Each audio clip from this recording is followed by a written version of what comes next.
நாமக்கல் மாவட்டம் மோகனூர் அருகே ஆண்டாபுரத்தில் விவசாய நிலத்தில் அமைக்கப்பட்டிருந்த கம்பி வேலியில் பாய்ந்த மின்சாரம் தாக்கி பாட்டி மற்றும் 2 பேரக்குழந்தைகள் உட்பட 3 உயிரிழந்தனர்.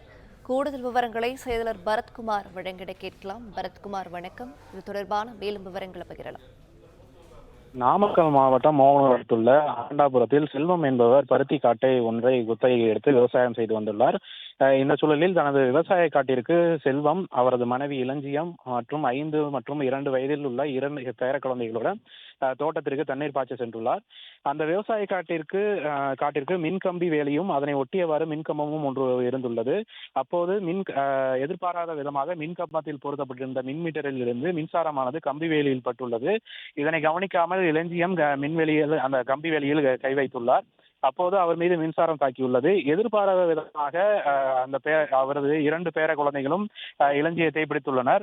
அவர்கள் மீது மின்சாரம் தாக்கியது. இதில் இளஞ்சியம் மற்றும் 2 பேர குழந்தைகளும் சம்பவ இடத்திலேயே உயிரிழந்துள்ளனர்.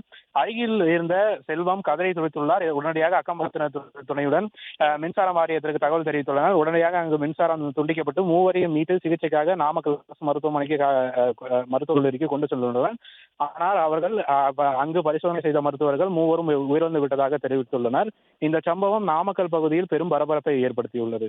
பிளே ஸ்டோர் மற்றும் ஆப் ஸ்டோரில் இருந்து பாலிமர் செயலியை QR கோடு மூலம் பதிவிறக்கம் செய்யுங்கள். செய்திகளை உடனுக்குடன் பெறுங்கள்.